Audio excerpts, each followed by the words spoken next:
네, 오늘 LLM 세미나 버트에 대해서 알아보겠습니다. 목차는 다음과 같습니다. 총 5개로 나누어서 설명을 해드리겠습니다. 우선 본격적으로 들어가기 전에 버트에 대한 전반적인 내용에 대해서 알아보겠습니다.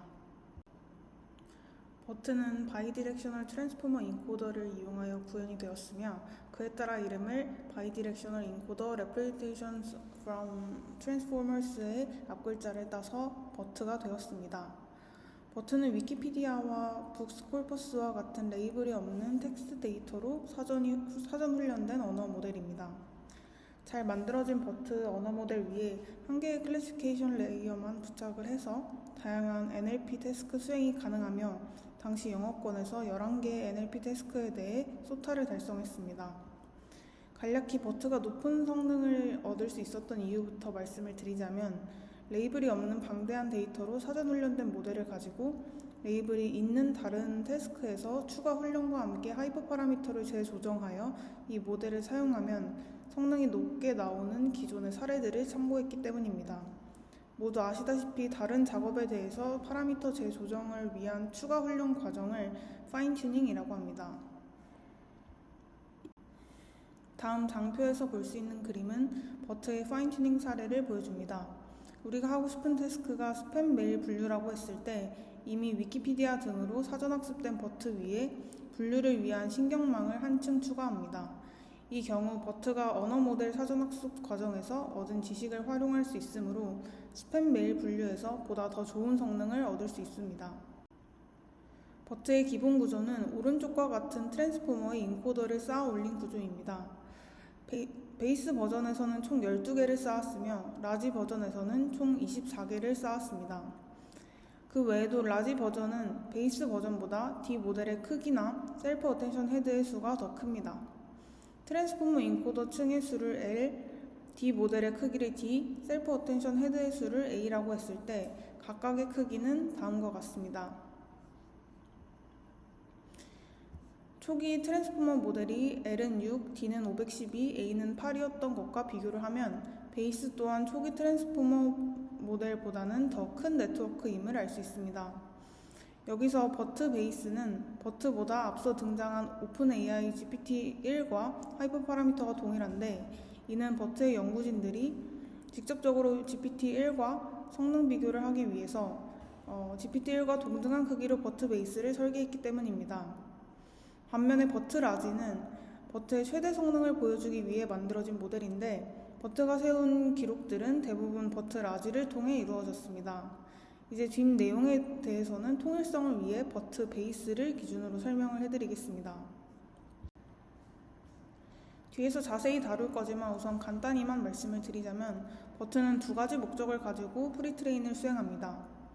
랭귀지 모델 자체부터 엄밀히 말하자면 이는 시퀀셜한 모델이기 때문에 이전 정보들을 받아서 다음 정보들을 예측을 하던지 또는 뒤에서부터 정보들을 받아서 바로 앞 단어를 예측을 하는 방식인데 버트는 첫 번째로 마스크드 랭귀지 모델이라고 해서 각각의 어떤 인풋들이 들어오면 임의의 순서를 사용을 해서 특정 부분의 위치를 마스킹을 해놓고 그 마스킹된 애들을 예측을 하는 모델을 만드는 것입니다.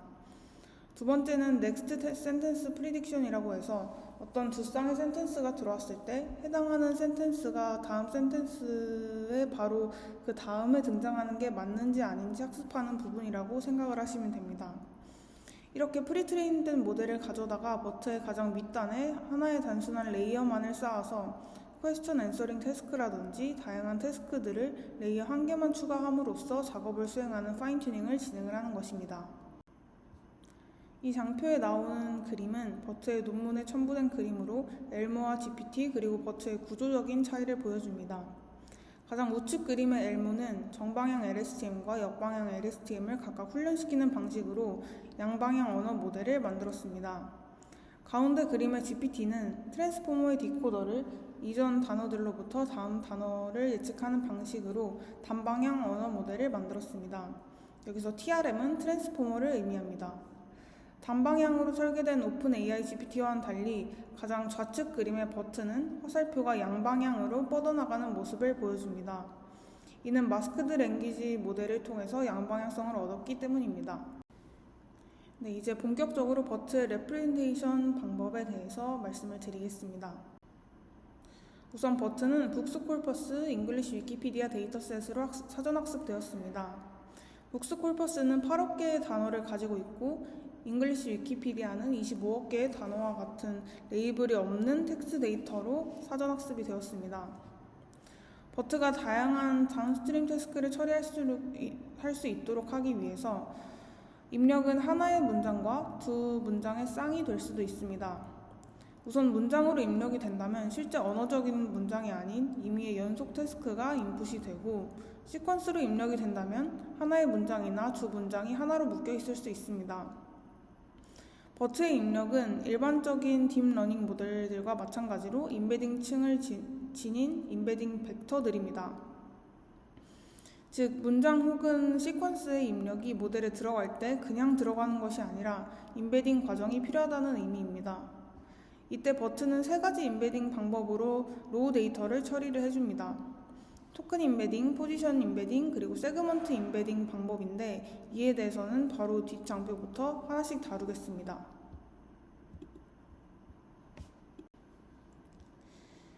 D 모델을 768로 정의했으므로 모든 단어들은 768차원의 임베딩 벡터가 되어 버트의 입력으로 사용이 됩니다.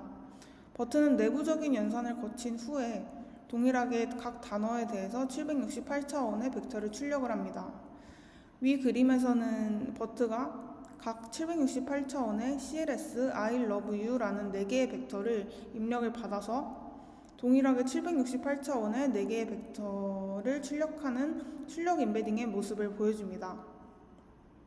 버트의 연산을 거친 후에 출력 임베딩은 문장의 문맥을 모두 참고한 문맥을 반영한 임베딩이 됩니다. 이 좌측 그림에서 CLS라는 벡터는 버트의 초기 입력으로 사용이 되었을 입력 임베딩 당시에는 단순히 임베딩 층을 지난 임베딩 벡터였지만 버트를 지나고 나서는 CLS, I love you라는 모든 단어 벡터들을 모두 참고한 다음에 문맥 정보를 가진 벡터가 됩니다. 좌측 그림에서는 모든 단어를 참고하고 있다는 것을 점선의 화살표로 표현이 되었습니다. 이는 CLS라는 단어 벡터뿐만 아니라 다른 벡터들도 전부 마찬가지입니다. 우측의 그림에서도 출력 임베딩 단계의 러브를 보면 버트의 입력이었던 모든 단어들인 CLS, I love you를 참고를 하고 있습니다. 하나의 단어가 모든 단어를 참고하는 연산은 사실 버트의 12개의 층에서 전부 이루어지는 연산입니다. 그리고 이를 12개의 층을 지난 후에 최종적으로 출력 임베딩을 얻게 되는 것입니다.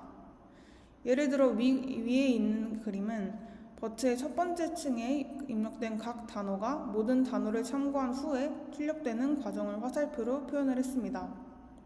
버트의 첫 번째 층의 출력 임베딩은 버트의 두 번째 층에서는 입력 임베딩이 됩니다. 그렇다면 버트는 어떻게 모든 단어들을 참고를 해서 문맥을 반영한 출력 임베딩을 얻게 되는 것일까? 라는 의문이 들 수 있는데 바로 셀프 어텐션을 통해서 이를 얻을 수 있습니다. 버트는 기본적으로 트랜스포머 인코더를 12번을 쌓은 것이므로 내부적으로 각 층마다 멀티헤드 셀프 어텐션과 포지션 와이드 피드 포워드 신경망을 수행을 하고 있습니다. 버트는 단어보다 더 작은 단위로 쪼개는 서브워드 토크나이저를 사용을 합니다. 버트가 사용하는 워드피스 토크나이저는 바이트 페어 인코딩 BPE와 같은 유사한 알고리즘을 기반으로 동작을 합니다. BPE와는 약간 다르지만 글자로부터 서브워드를 병합해가며 최종 단어 집합을 만드는 방식은 유사합니다. 예를 들어서 임베딩스라는 단어가 입력으로 들어왔을 때 버트의 단어 집합에 임베딩스가 존재하지 않을 수 있습니다. 여기서 일반 토크나이저 같은 경우에 임베딩스라는 이 단어를 모르면 아웃 오브 보캐뷸러리 OOV 문제가 발생을 합니다. 하지만 서브워드 토크나이저에서는 임베딩스라는 단어가 사전에 없더라도 더 작은 조각으로 나누어서 처리를 할 수 있습니다. 즉, 서브워드 토크나이저는 단어를 더 작은 의미 단위로 쪼개기 때문에 새로운 단어가 나와도 유연하게 대처할 수 있습니다. 방금 말했던 예시에서 임베딩스가 사전에 없더라도 EM, 샵샵패드, 샵샵DING, 샵샵S와 같은 서브워드들이 사전에 있다면 이들을 조합해서 원래의 단어를 이해를 할 수 있습니다. 이렇게 하면 out of vocabulary, OOV 문제를 효과적으로 해결할 수 있습니다. 이 장표는 워드피스 토크나 학습 알고리즘을 간단하게 예시로 나타냈는데 간단하게 보시고 넘어가시는 게 좋을 것 같습니다. 다음으로 트랜스포머에서는 포지셔널 인코딩이라는 방법을 통해서 단어의 위치 정보를 표현을 했습니다. 포지셔널 인코딩은 사인 함수와 코사인 함수를 사용을 해서 위치에 따라 다른 값을 가지는 행렬을 만들어 이를 단어 벡터들과 더하는 방법입니다. 버트에서는 이와 유사하지만 위치 정보를 사인 함수와 코사인 함수로 만드는 것이 아닌 학습을 통해서 얻는 포지션 인베딩이라는 방법을 사용을 합니다. 오른쪽 아래 그림은 포지션 인베딩을 사용을 하는 방식을 보여줍니다. 우선 이 그림에서 워드피스 인베딩은 우리가 이미 알고 있는 단어 인베딩으로 실질적인 입력입니다. 그리고 이 입력에 포지션 인베딩을 통해 위치 정보를 더해 주어야 합니다. 포지션 인베딩의 아이디어는 굉장히 간단한데 위치 정보를 위한 인베딩 층을 하나 더 사용을 하는 것입니다. 예를 들어서 문장의 길이가 4라면 4개의 포지션 인베딩 벡터를 학습을 시킵니다. 그리고 버트의 입력마다 다음과 같이 포지션 인베딩 벡터를 더해주는 것입니다. 첫 번째 단어 인베딩 벡터에는 0번째 포지션 인베딩 벡터, 두 번째 단어에는 첫 번째 포지션 인베딩 벡터, 세 번째 단어의 인베딩 벡터에는 2번 포지션 인베딩 벡터, 네 번째에는 3번 포지션 인베딩 벡터를 더해주는 것입니다. 실제 버트에서는 문장의 최대 길이를 512로 하고 있으므로 총 512개의 포지션 인베딩 벡터가 학습이 될 수 있습니다. 결론적으로 현재까지 설명한 내용을 기준으로 버트에서는 총 2개의 인베딩 층이 사용이 됩니다. 단어 집합의 크기가 3522개인 단어 벡터를 위한 토큰 인베딩 층과 문장의 최대 길이가 512이므로 512개의 포지션 벡터를 위한 포지션 인베딩 층입니다. 마지막으로 버트는 세그먼트 인베딩이라는 한 개의 인베딩 층을 더 사용을 하는데 뒤에서 설명할 QA 등과 같은 2개의 문장 입력이 필요한 태스크를 풀 때 문장 구분을 위해서 버트는 세그먼트 인베딩이라는 또 다른 인베딩 층을 사용을 합니다. 첫 번째 문장에는 센텐스 0 인베딩, 두 번째 문장에는 센텐스 1 인베딩을 더해주는 방식이면 인베딩 벡터는 2개만 사용이 됩니다. 여기서 주의할 점은 많은 문헌에서 버트가 문장 중간에 SCP 토큰과 두 종류의 세그먼트 인베딩을 통해서 2개의 문장을 구분하여 입력받을 수 있다고 설명을 하고 있지만 여기서 버트에 2개의 문장이 들어간다는 표현에서의 문장이라는 것은 실제 우리가 알고 있는 문장의 단위가 아닙니다. 예를 들어 QA 문제를 푸는 경우에는 SCP와 세그먼트 인베딩을 기준으로 구분되는 질문, 본문, question, paragraph 두 종류의 텍스트를 입력받지만 paragraph 한 개는 실제로 다수의 문장으로 구성이 될 수 있습니다. 다시 말해서 SCP와 세그먼트 인베딩으로 구분되는 버트의 입력에서의 2개의 문장은 실제로는 두 종류의 텍스트, 2개의 문서일 수 있습니다. 버트가 2개의 문장을 입력받을 필요가 없는 경우도 있습니다. 예를 들어서 네이버 영화 리뷰 분류나 IMDb 리뷰 분류와 같은 감성 분류 태스크에서는 한 개의 문장에 대해서만 분류를 하는 것이므로 이 경우에는 버트의 전체 입력에 센텐스 0 인베딩만을 더해줍니다. 뒤에서 설명할 파인튜닝 유형이 방금 말한 것의 예시라고 할 수 있습니다. 이 예시는 버트를 이용한 QA 태스크인데 2개의 문장을 입력으로 받아 질문에 대한 답을 문맥에서 찾는 과정입니다. 이 과정에서 앞서 설명해드린 3가지 인베딩 방법들을 사용을 합니다. 예를 들어서 입력 텍스트가 다음과 같을 때 여기서 CLS는 문장의 시작을 나타내는 특별 토큰이고 SCP는 두 문장을 구분하는 특별 토큰입니다. 이와 같이 토큰 인베딩을 통해 각 단어와 특별 토큰을 인베딩 벡터로 변환을 합니다. 그리고 포지션 인베딩을 통해 각 토큰의 위치 정보를 나타냅니다. 마지막으로 세그먼트 인베딩을 통해 첫 번째 문장에 대해 센텐스 0 인베딩을 추가를 하고 두 번째 문장에 대해서는 센텐스 1 인베딩을 추가를 합니다. 다시 정리해보자면 버트의 처리 과정은 첫째, 토큰 임베딩, 세그먼트 임베딩, 그리고 포지션 임베딩을 결합을 해서 버트 모델에 입력을 합니다. 둘째, 버트 모델은 입력된 텍스트와 임베딩을 처리를 해서 각 단어에 대한 출력 벡터를 생성합니다. 그 결과 이 아래와 같이 질문 문맥에 따른 예측된 답변을 도출할 수 있습니다. 다음으로 버트의 사전학습 방법에 대해서 설명을 드리겠습니다. 버트의 사전학습 방법은 크게 두 가지로 나뉩니다. 첫 번째는 마스크드 언어 모델이고 두 번째는 다음 문장 예측 Next Sentence Prediction NSP입니다. 앞서 언급을 했던 바와 같이 버트는 북스 콜퍼스와 잉글리시 위키피디아로 학습이 되었습니다. 버트는 사전학습을 위해서 인공신경망의 입력으로 들어가는 입력 텍스트의 15%의 단어를 랜덤으로 마스킹을 합니다. 그리고 인공신경망에 가려진 단어들을 예측을 하도록 합니다. 중간의 단어들에 구멍을 뚫어놓고 구멍에 들어갈 단어들을 예측하게 하는 식입니다. 예를 들어 나는 마스크에 가서 그곳에서 빵과 마스크를 샀다를 주고 슈퍼와 우유를 맞추게 합니다. 더 정확히는 전부 마스크로 변경하진 않고 랜덤으로 선택된 15%의 단어들은 다시 다음과 같은 비율로 규칙이 적용이 됩니다. 15%의 단어들 중에서 80%의 단어들은 마스크로 변경이 되고 10%의 단어들은 랜덤으로 단어가 변경이 되고 그리고 나머지 10%의 단어들은 동일하게 그대로 두는 형식입니다. 이렇게 하는 이유는 마스크만 사용할 경우에는 마스크 토큰이 파인튜닝 단계에선 나타나지 않으므로 사전학습 단계와 파인튜닝 단계에서의 불일치가 발생하는 문제가 있습니다. 이 문제를 완화하기 위해서 랜덤으로 선택된 15%의 단어들의 모든 토큰을 마스크로 사용을 하지 않습니다.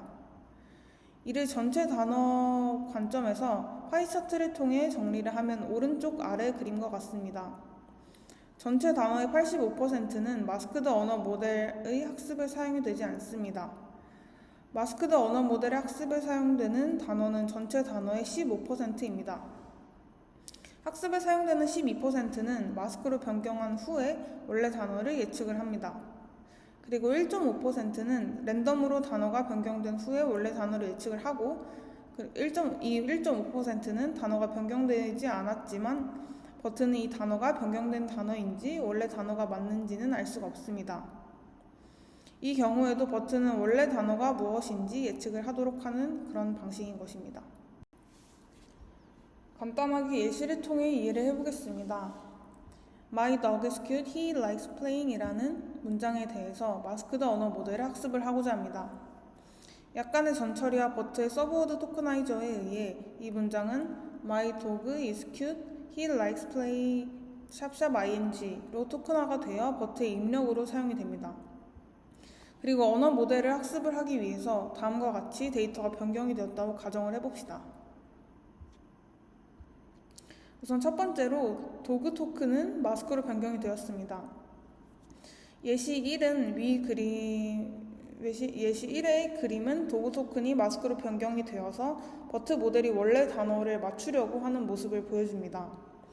여기서 출력층에 있는 다른 위치의 벡터들은 예측과 학습에 사용이 되지 않고 오직 도그의 위치의 출력층의 벡터만이 사용이 됩니다. 구체적으로는 버트의 손실함수에서 다른 위치의 예측은 무시를 합니다. 출력층에서는 예측을 위해 단어 집합의 크기만큼의 덴스 레이어에 소프트맥스 함수가 사용된 한 개의 층을 사용을 해서 원래 단어가 무엇인지를 맞추게 됩니다. 그런데 만약 도그만 변경된 것이 아니라 다음과 같이 데이터 셋이 변경이 되었다면 어떨까요? 이번에는 세 가지 유형 모드에 대해서 가정을 해봅시다. 예시 2에서 볼 수 있다시피 도구 토큰은 마스크로 변경이 되었고 he는 랜덤 단어인 king으로 변경이 되었습니다. 그리고 play는 변경이 되지 않았지만 예측에 사용이 됩니다. 이 예시 2에서의 버튼은 랜덤 단어 king으로 변경된 토큰에 대해서도 원래 단어가 무엇인지, 변경되지 않은 단어 play에 대해서도 원래 단어가 무엇인지를 예측을 해야 합니다.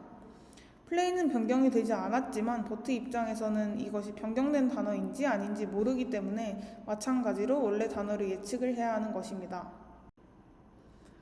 버트는 마스크드 언어 모델 외에도 Next Sentence Prediction (NSP라는 또 다른 태스크를 학습을 합니다.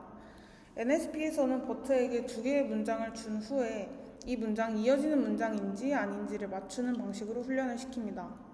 이를 위해서 50대 50 비율로 실제 이어지는 두 개의 문장과 랜덤으로 이어붙인 두 개의 문장을 주고 훈련을 시킵니다. 이를 각각 센텐스 A와 센텐스 B라고 했을 때 다음 아래의 예시는 문장의 연속성을 확인한 경우와 그렇지 않은 경우를 보여줍니다. 이어지는 문장의 경우에 라벨은 is next sentence라는 라벨이 붙게 되고 이어지는 문장이 아닌 경우에는 not next sentence라는 라벨이 붙게 됩니다. 이렇게 버트가 언어 모델 외에도 다음 문장 예측이라는 태스크를 학습을 하는 이유는 버트가 풀고자 하는 태스크 중에서는 QA나 NLI와 같이 두 문장의 관계를 이해하는 것이 중요한 태스크들이 있기 때문입니다. 버트의 입력으로 넣을 때는 SCP라는 특별 토큰을 사용을 해서 문장을 구분합니다.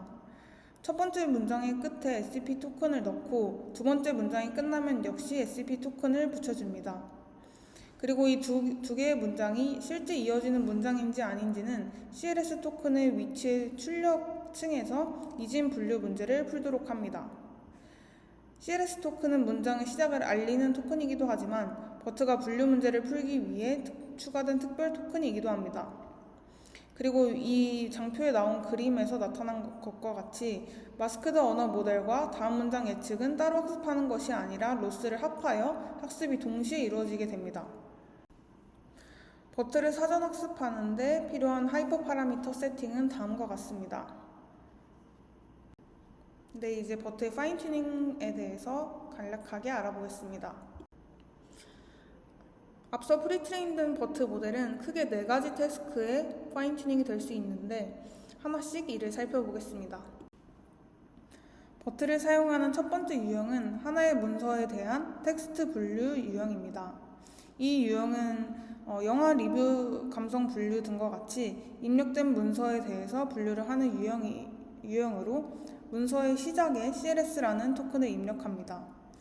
앞서 사전학습 단계에서 다음 문장 예측을 설명을 할 때 CLS 토큰은 버트가 분류 문제를 풀기 위한 특별 토큰이라고 언급한 바가 있습니다.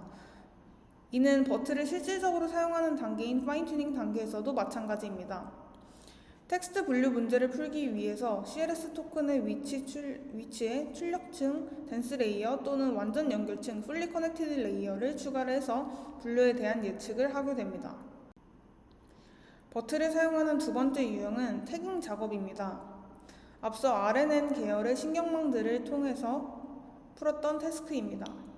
대표적으로 문장의 각 단어의 품사를 태깅하는 품사 태깅 작업과 개체를 태깅하는 개체명 인식 작업이 있습니다.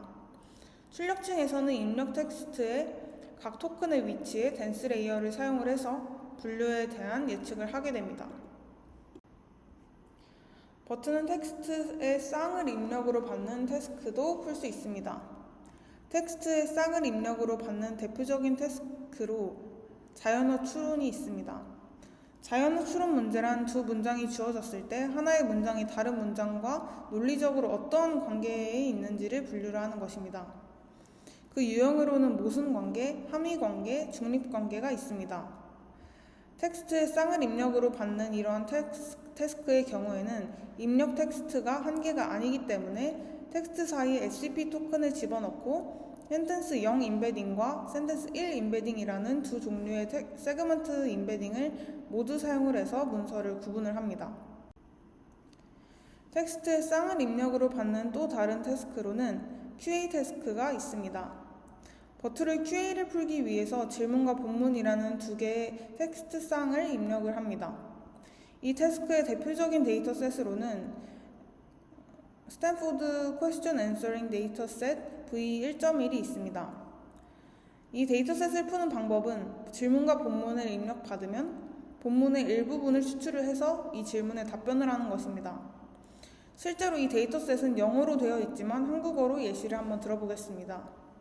예를 들어서 강우가 떨어지도록 영향을 주는 것은? 이라는 질문이 주어지고 기상학에서 강우는 대기 수증기가 연결되어 중력의 영향을 받고 떨어지는 것을 의미합니다. 강우의 주요 형태는 이슬비, 비, 진눈깨비, 눈, 싸락눈, 우박이 있습니다. 라는 본문이 주어졌다고 해보겠습니다. 이 경우 정답은 중력이 되어야 합니다. 네, 이제 마지막으로 실험 파트에 대해서 간략하게 설명을 드리겠습니다. 이 실험표는 엘모와 GPT와의 성능 비교를 위해 만들어졌는데요. 위에 상단에 있는 것은 각각의 태스크이고 각 태스크들에 대한 모델의 성능 비교입니다. 당시 버트 베이스는 이전의 두 모델들에 비해 월등한 성능을 보였습니다. 그리고 버트 라지로 가게 되면 베이스보다도 더 유의미한 성능 차이를 보이는 것을 확인할 수 있습니다. 여기서부터는 간단한 어블레이션 스터디에 대한 실험 결과인데요. 우선 첫 번째는 프리트레인 태스크에 관한 효과입니다. 이게 무슨 얘기냐면 원래 다른 엘모 GPT 같은 경우에는 랭귀지 모델만 프리트레인에 사용을 했는데 버트는 랭귀지 모델에 넥스트 센텐스 프리딕션을 하는 학습도 추가하여 했을 때 이게 얼마나 효과가 있었는지 보여주는 파트입니다. 그래서 비교를 해보자면 버트 베이스는 랭귀지 모델 플러스 NSP를 한 모델이고 노 NSP는 버트 베이스에서 NSP를 제외를 한 부분입니다. 사실 이 두 개의 모델의 차이만 놓고 보면 단순한 태스크들에서는 성능 차이가 거의 없는 것을 확인을 할 수 있는데 스쿼드 데이터에서는 0.6%포인트 정도 상승한 것을 확인을 할 수 있습니다. 그래서 저자들은 결국 2개 이상의 문장을 이해해야 하는 태스크에서는 NSP도 프리트레인 했을 때 더 유의미한 성능이 있다고 주장을 합니다. 두 번째는 모델 사이즈에 관한 것인데 이 가운데가 버트 베이스이고 가장 마지막이 버트 라지입니다. 이 실험 결과는 크게 흥미롭지는 않은데 구조가 커질수록 성능이 좋아지는 당연한 결과를 보여주고 있습니다. 이상 버트에 대해서 오늘 알아보았습니다. 감사합니다. 다음은 발표 자료를 준비할 때 참고한 레퍼런스들입니다.